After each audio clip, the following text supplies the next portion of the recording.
Well, hey everybody, I'm Pastor Steve, and this is Pastor Paul. and we're continuing our Believe series here as we get on to chapter number 7, I believe, is what we're on. As we're taking a look at humanity and what God has to say about that.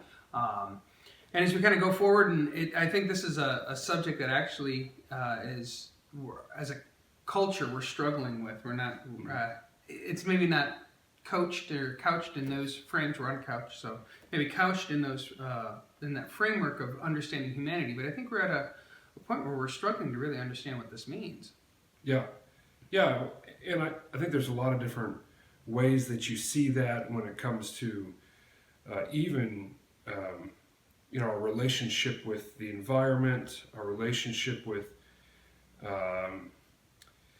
each other, our even our own sexual identities. All that stuff is tied into our understanding of humanity, and certainly tied into the beginning of the Bible and this idea that God created all humans. I think if we're going to really understand what God wants or understands for humans, if you don't understand Genesis 1 and 2 on this whole thing, those two chapters really set the stage for everything else. And if we get those wrong, it's going to be really hard to understand the rest of the Bible. And when God mentions in Genesis chapter 1:26, he says, "Let us make man in our image."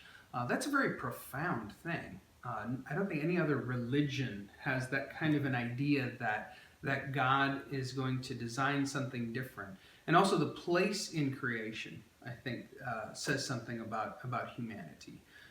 God saves the best for last. Yep. And then when he's done with humans, that's it. He's done. He rests.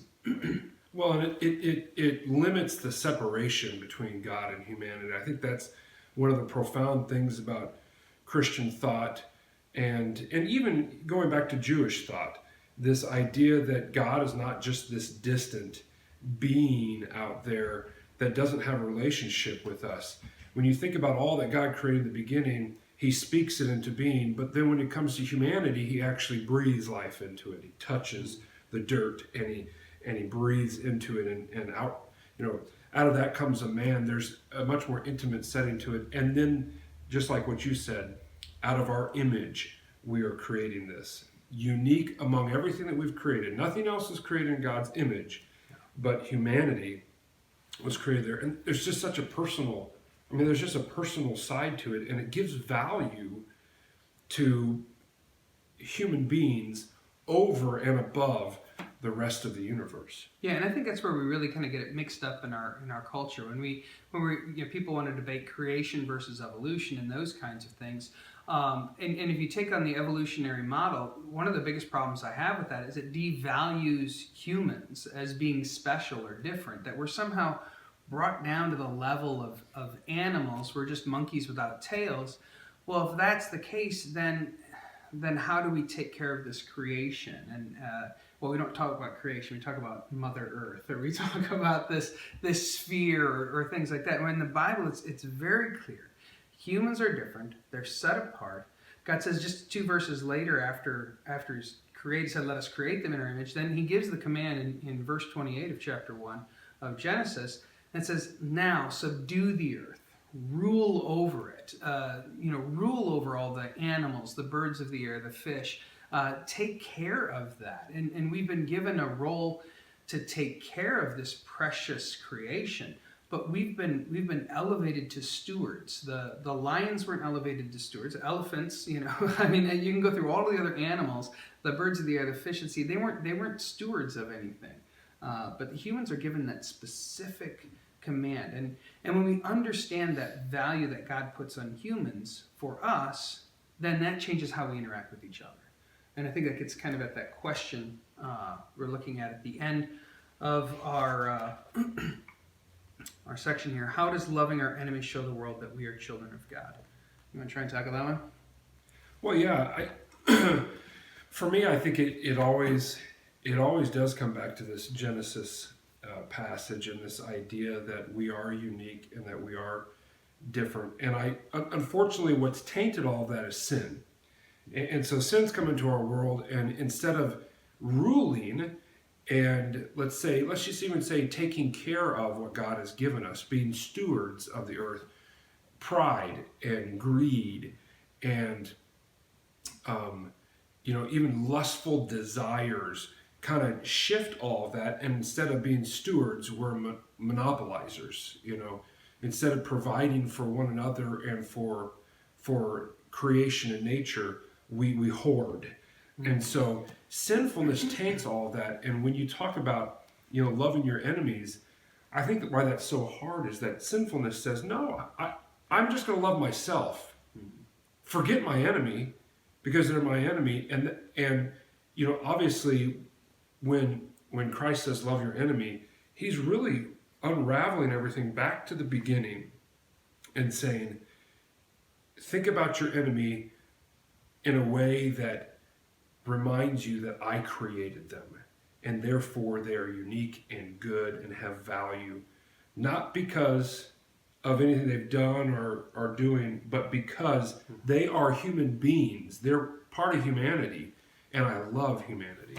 Well, Jesus even takes it and compares it and says, don't even the pagans, even the non-believers, they treat their friends well. They love their friends. That's easy. Loving your enemies is hard because you have to understand that they have an intrinsic value in them just by being part of the human race and being that special place above all other creation. He kind of places humans on this earth above everything else and says, here you go, take care of it.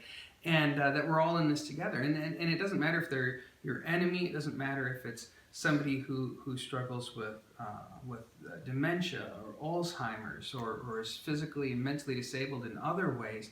All humans have value. And just because they are created by God. And I think that's really, if we could sort of embody that better as a culture, I think we used to, then everything would change. But it goes back to that Genesis 1, Genesis 2 understanding. And that's really kind of what we're talking about this week as we kind of look at humanity. Do you want anything else? Yeah, I just think one last thing I would add is the idea that God sends himself to save humanity. And when you're going to read John 3:16, that's a key verse for this week. When you hear that God so loved the world that he gave his only son, that whoever believes in him will not perish but have everlasting life. The world in that statement is not just the universe. It's not just the earth. The world in that statement is particularly describing people.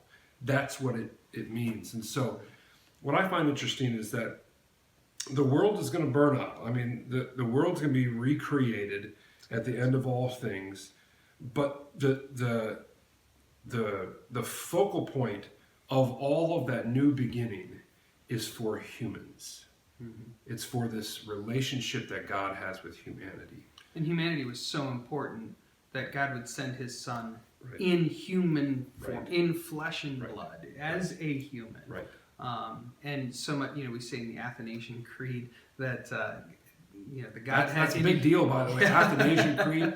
As we're talking about humanity, that God takes into... It's not so much that God takes into humanity, but humanity is brought into the Godhead. And I mean, when you think about that, that is so amazing.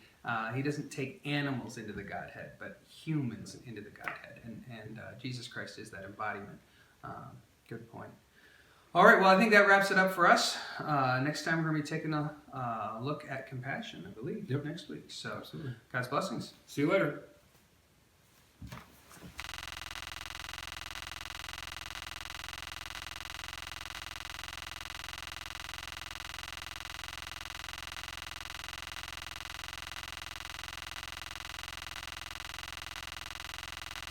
I could talk. Oh my! This thing you just really dropped down in here. All right. You all right? So, I just feel like it's I've really been not all that swallowed comfortable, into actually. a black hole. It looks a lot more comfortable than it actually is. All right.